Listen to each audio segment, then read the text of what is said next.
The fluorescent lights of the old arcade flickered one last time before dying completely. In the darkness, something hummed to life. A forgotten candy machine tucked in the corner, its glass front glowing with an unnatural crimson light. Inside, colorful treats swirled like a hypnotic carousel, and carved into the metal frame were words that seemed to pulse. 1 candy per soul. Choose wisely. Nobody remembered when it appeared. Nobody questioned why it never needed restocking. And nobody noticed that anyone who took candy from it changed. Their laughter became hollow. Their eyes grew distant. And slowly, piece by piece, they faded away. Not from this world, but from themselves. Tonight on Halloween, 5 friends would discover what the machine truly hungered for, and only one would walk out with their soul intact. Halloween night in Millbrook was supposed to be different this year. 5 friends had one mission: find the thrill that their boring town had never given them. And that's how they ended up standing outside the old Starlight Arcade, a building everyone avoided, where the windows were boarded up and the condemned sign swung lazily in the October wind. "This is it?" Marcus laughed, his breath forming clouds in the cold air. "This is your big Halloween adventure, Jake?" Jake grinned, pulling a crowbar from his backpack. "Trust me, my older brother used to sneak in here back in the day. Said there's stuff inside that'll blow your mind." Emma wrapped her arms around herself, not from the cold, but from something else. Something she couldn't name. "I don't know about this. Feels wrong." "Everything feels wrong to you," Marcus shot back, but there was no real malice in his voice. "Come on, Em. Live a little." Lily pulled her phone out, the screen illuminating her worried face. "Guys, I'm serious. I looked this place up. 17 people have gone missing near this arcade since 1987. 17. The last one was only 3 years ago." "Missing doesn't mean dead," Marcus said, already moving toward the entrance. "Probably just ran away from this dump of a town, can't blame them." Devin hadn't said a word. He never did much talking, but his eyes were fixed on the building with an intensity that made Emma uncomfortable. There was something in his expression, recognition, maybe, or dread. Jake pried the boards loose with surprising ease, as if they wanted to come off. The door creaked open, exhaling stale air that smelled of rust, sugar, and something sour underneath. The group hesitated at the threshold, even Marcus, but teenage pride and the promise of a story worth telling pushed them forward. Inside, the arcade was a graveyard of broken dreams. Shattered game cabinets lined the walls, their screens cracked like spider webs. Graffiti covered every surface, desperate declarations of love and crude jokes fading into the darkness. Their flashlights cut through the gloom, revealing a place frozen in time, abandoned mid-operation as if everyone had simply vanished. "Why does it smell sweet in here?" Emma asked, her nose wrinkling. "Like candy?" That's when they saw it. In the far corner, untouched by decay, stood a candy machine, but this wasn't some ordinary vending machine. It was ornate, almost Victorian, with brass fixtures that gleamed despite decades of neglect. The glass front glowed with a soft red light, and inside, candies of every color imaginable rotated slowly, hypnotically. Lollipops, gummy bears, chocolate bars, candy corn, all pristine, all perfect, all waiting. "No way," Lily whispered. "That thing still works?" Marcus was already approaching it, drawn like a moth to flame. "Look at this beauty. They don't make them like this anymore." Emma grabbed Jake's arm. "Something's not right. Why is it the only thing in here that's not falling apart?" Jake pulled away gently, his curiosity overpowering his girlfriend's concern. "Maybe it's sealed better, protected from the elements." Devin finally spoke, his voice barely audible. "We should go." But Marcus wasn't listening. He was reading the inscription carved into the metal frame, running his fingers over the words. 1 candy per soul. Choose wisely." He laughed. "Dramatic much? It's just a machine." "Don't," Devin said, louder this time. "Please, Marcus, don't touch it." The desperation in Devin's voice should have been a warning. Should have been enough. But Marcus was already fishing quarters from his pocket, his fingers trembling with excitement or something darker. The machine accepted his coins with a mechanical purr, and the candies spun faster, a kaleidoscope of colors that made them all dizzy just watching. Marcus pressed the button. The machine's hum changed pitch, becoming almost musical, almost like laughter. A chocolate bar dropped into the dispenser with a heavy thunk that echoed too loudly in the empty arcade. Marcus picked it up, the wrapper pristine and cold to the touch. See? Just a candy machine. You guys are paranoid. He unwrapped it slowly, savoring the moment, playing to his audience. Emma's hand flew to her mouth. Marcus, wait. Too late. He bit into the chocolate, his eyes closing in exaggerated pleasure. Oh man, that's actually amazing. Tastes like Halloween night when I was a kid. Like all the best memories rolled into one. For a moment, nothing happened. Marcus finished the bar, licking his fingers, grinning at their worried faces. Told you, nothing to worry about. Then his smile froze. Marcus's eyes went wide, pupils dilating until the brown of his irises nearly disappeared.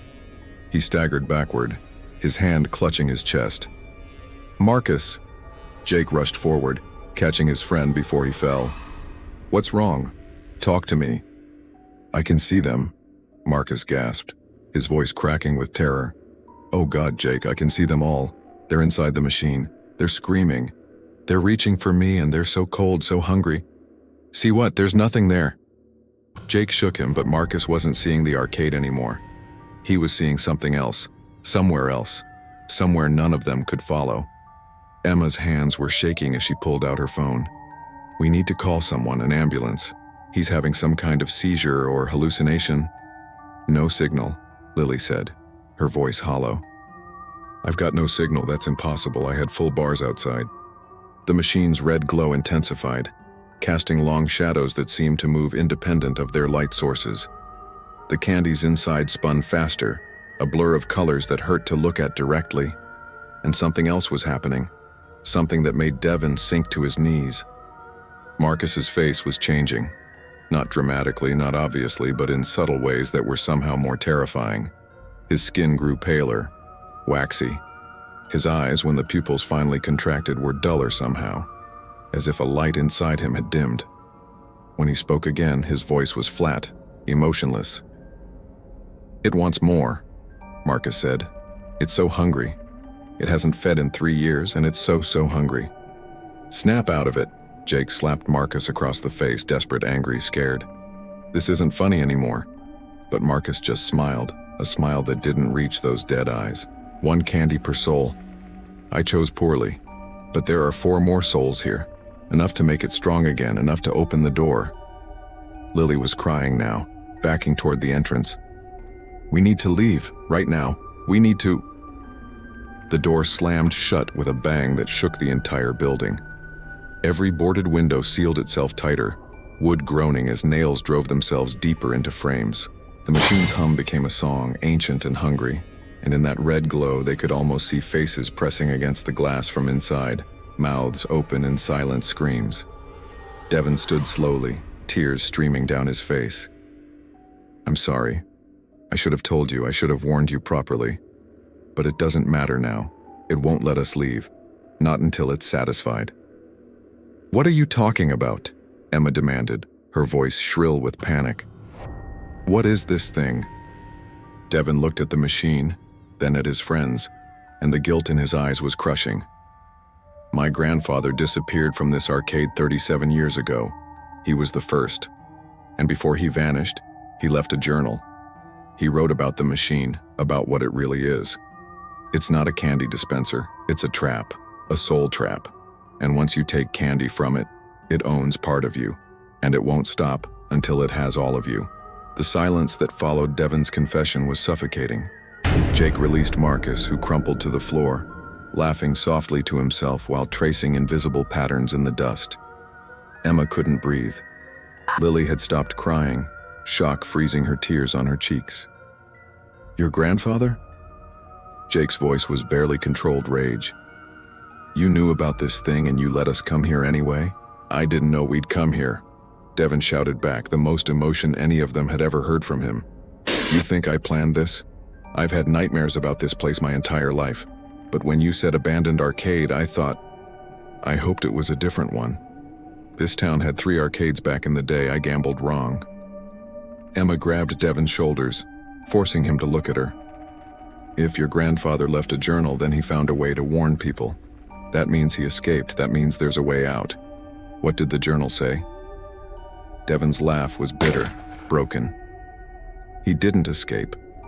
He wrote the journal before he took candy from the machine. He knew what it was. He took it anyway because it promised him something.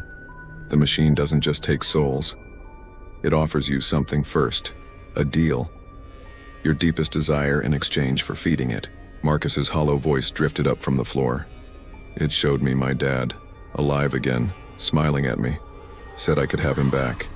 All I had to do was bring it more souls. Just 1 more, then 2 more, then all of you. The machine pulsed with approval, its red glow warming like satisfied laughter. There has to be a way to reverse this, Jake said, his mind racing despite the terror. These things always have rules, right? In every horror movie, every urban legend, there are rules. Lily pulled out her phone again, hands shaking so badly she nearly dropped it. Still no signal, but I screenshot everything I found about this place before we came. Missing persons, cold cases. She scrolled frantically, then stopped. Wait. Here. There was a survivor. 20 years ago, a girl named Rebecca Chen got out. She was in a psychiatric hospital for months after, kept talking about riddles and sacrifices. What kind of riddles? Emma demanded. It doesn't say. Just that she claimed the machine gave her a choice. Answer its riddle correctly or offer it a willing soul. Devin shook his head violently. My grandfather wrote about that too. The riddle changes for everyone. It's personalized, designed to be impossible because it knows your memories, your fears, your secrets. And the time limit is always the same. Midnight on the day you take candy. After midnight, your soul is completely consumed and you become like... He gestured at Marcus, who was now pulling something invisible apart with his fingers, giggling. Jake checked his watch, the face illuminated in the red glow. It's 10:47. We have an hour and 13 minutes. Emma paced the arcade, her mind working through the horror like a puzzle. Okay, riddle or sacrifice. Those are our options. We're not sacrificing anyone, so we solve the riddle. Marcus, can you hear me? What does the machine want you to answer? Marcus tilted his head, listening to something they couldn't hear. It's asking me questions, but they don't make sense. It wants to know. It wants to know what I regret most. What I'd undo if I could. What I'd trade all of you for. That's not a riddle, Lily said. That's just psychological torture. That's how it feeds. Devin explained, his voice hollow with inherited knowledge. Fear, regret, guilt. Those emotions make souls taste better to it. My grandfather wrote that the machine is ancient, older than this building, older than this town. It was moved here after feeding somewhere else. It's always moving, always hunting. The machine suddenly erupted with light, projections flickering across the arcade walls like a twisted slideshow. Images of their lives, their memories, their secrets. Jake saw himself lying to Emma about where he'd been last summer. Emma saw herself sabotaging Lily's scholarship application because she was jealous. Lily saw the medication she'd stolen from her mother's cabinet, the pills she'd been taking to stay awake, to be perfect, to be enough. And Devin. Devin saw his grandfather's face twisted in agony pressed against the glass from inside the machine. Saw himself at 10 years old finding the journal. Saw himself burning it because the truth was too terrible to face. You burned it? Jake grabbed Devin, slamming him against a broken game cabinet. You destroyed the one thing that might have told us how to beat this? I was a kid, Devin screamed back. I was terrified. And I thought if I destroyed the journal, I could pretend none of it was real. Marcus rose from the floor, moving with unnatural grace. It's so simple, really. The riddle isn't meant to be solved. The machine wins either way. You fail the riddle, it keeps your soul. You sacrifice someone else, it gets a bonus soul and yours stays bound to it forever. My grandfather understood that. That's why he stopped fighting. How do you know that? Emma whispered. Marcus pointed at the machine and they finally saw what he'd been seeing all along. Faces in the glass, dozens of them, pressed against the inside like trapped insects. Old faces, young faces, faces from different eras wearing different clothes, all screaming silently. And there in the center, an old man who looked like an aged version of Devon. He's been in there for 37 years, Marcus said matter-of-factly, conscious, aware, feeding the machine with his eternal suffering. And he's begging Devon to join him, says it's a family tradition, says Devon's soul already belongs to it anyway. Inherited debt. Devon collapsed, the weight of inherited guilt crushing him. I've felt it my whole life. This pull toward the machine. My mother felt it too. That's why she moved us away when I was 12. But we came back. We always come back. Because it's already claimed us. Emma's voice cut through the despair like a blade. No, that's exactly what it wants you to think. Hopelessness feeds it as much as fear. We're not giving up. She marched to the machine, standing inches from its glass, staring at the faces inside. You want a riddle? Fine. Give me the riddle. Take me instead of Marcus. Let him go and I'll play your game. Emma, don't. Jake lunged for her, but she held up a hand, stopping him. The machine's hum changed, became almost curious. Words appeared in the condensation on the glass, written by invisible fingers. Why do you offer yourself for one who would not do the same? No. Emma's jaw clenched. Because that's what love is. Real love. Not the transactional kind where you keep score. The kind where you sacrifice without expecting anything back. Something a soulless machine could never understand. The words shifted. Love is weakness, love is currency. What will you pay? Everything, Emma said simply. But here's my condition. You let them all go.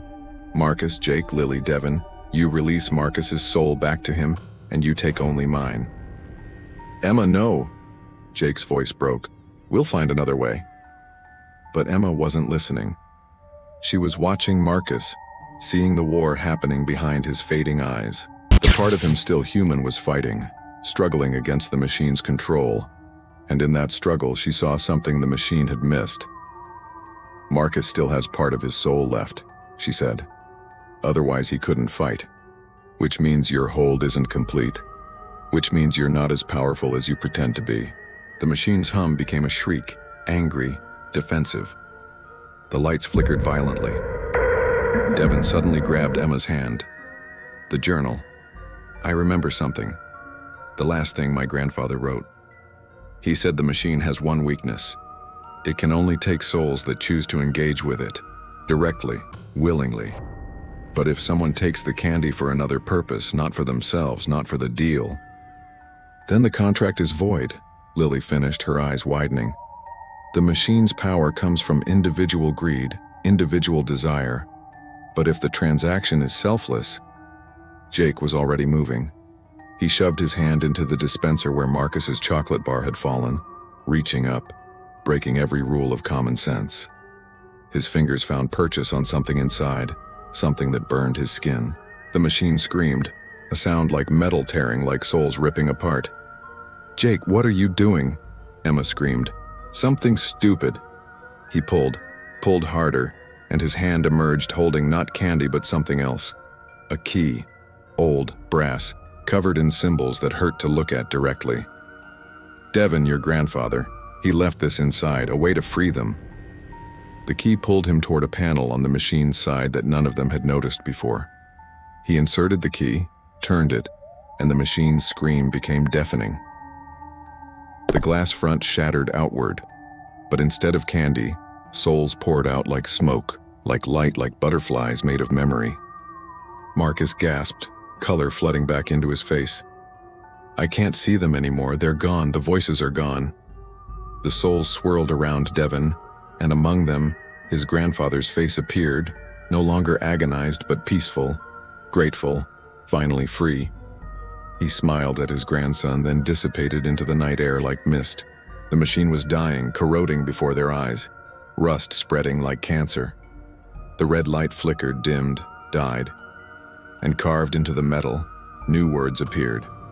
One act of true sacrifice, contract broken, souls released. They ran from the arcade as it collapsed behind them, the building finally accepting its death. Outside, Halloween night was ending, the first hints of dawn touching the sky. They were alive, they were whole, they were free, but none of them would ever be the same. The 5 friends stood in the parking lot, watching the arcade crumble into a pile of broken memories. Emergency sirens wailed in the distance, someone having reported the collapse. But by the time authorities arrived, they'd already decided on their story. A partial building collapse. They barely escaped. Pure luck. Nobody would believe the truth anyway. Marcus wrapped his arms around himself, still shaking from what he'd experienced, what he'd seen, what he'd almost become. I could feel it, you know. Feel myself disappearing, like I was being erased from the inside out. Devin put a hand on his shoulder. The weight of generational trauma finally lifted. My grandfather spent 37 years trapped in that thing, conscious every second, feeding it with his pain. But he left that key, knowing someday someone might be brave enough or stupid enough to use it. I think he was waiting for me, waiting for our family to finally break the cycle.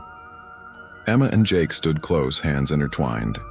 They'd faced the secrets the machine had revealed about each other eventually, but right now, survival mattered more than past mistakes. Love wasn't about being perfect. It was about choosing each other despite the imperfections. Lily looked at her phone, signal restored, notifications flooding in from worried parents. We're going to have nightmares about this forever, aren't we? Probably, Jake admitted, but we'll have them together. And we'll remember that when something offers you your deepest desire, there's always a price. Always. As the sun rose over Millbrook, painting the sky in shades of orange and gold, the demolished arcade released one final secret. Among the rubble, partially buried, another machine waited. Different design, same red glow pulsing faintly beneath the debris. Same inscription carved into tarnished metal. 1 candy per soul. The hunt was never about one machine. It was about a network, a system, a feeding frenzy that had lasted centuries. And somewhere, in another town, another group of friends would stumble upon another glowing machine on another Halloween night. But for now, these 5 had survived. They'd learned that true strength isn't in facing evil alone. It's in choosing to sacrifice for others, in breaking cycles of inherited darkness, in refusing to let greed and desire control you. The candy machine that fed on souls had finally starved, but the scars it left would remind them forever. Some deals are too good to be true, some hunger should never be fed, and some October nights are better spent at home, door locked, lights on, resisting the temptation of that one perfect treat that promises everything and costs your soul. So what would you do? If you found a machine glowing in the darkness, offering you your deepest desire wrapped in candy coating, would you be strong enough to walk away? Or would curiosity win? Let me know in the comments what you'd wish for if that machine appeared in your town. And while you're here, hit that subscribe button because trust me, we've got more stories that'll keep you up at night. The good kind of up at night. The kind where you check the locks twice and maybe keep a light on. Stay safe out there. And remember, not all treats are worth the trick. Happy Halloween.